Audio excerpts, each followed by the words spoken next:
Ce fait devait être prouvé par l'observation en 1929. En observant le ciel avec un télescope, l'astronome américain Edwin Hubble découvrit que les étoiles et les galaxies s'éloignaient constamment les unes des autres.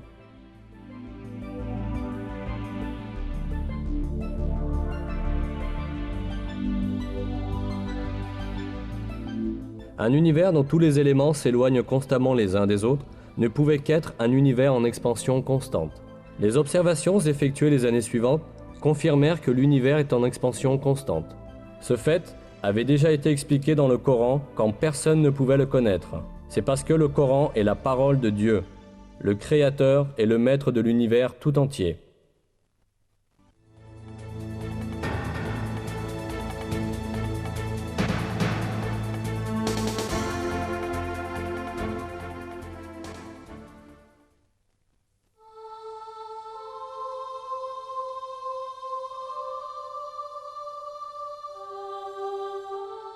Les versets du Coran évoquant le Soleil et la Lune soulignent que chacun se déplace dans une certaine orbite.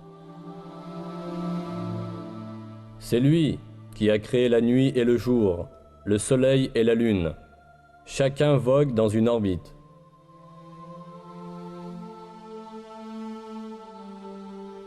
Un autre verset mentionne également que le Soleil n'est pas statique, mais se déplace dans une certaine orbite. Et le Soleil court vers un lieu de séjour qui lui est propre. Telle est la détermination du Tout-Puissant, de l'Omniscient.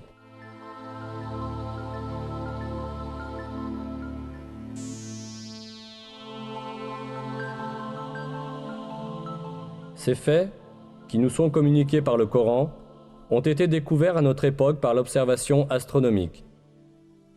Selon les calculs des experts en astronomie, le Soleil voyage à la vitesse extraordinaire de 720 000 km à l'heure. Cela signifie que le Soleil parcourt environ 17 280 000 km par jour.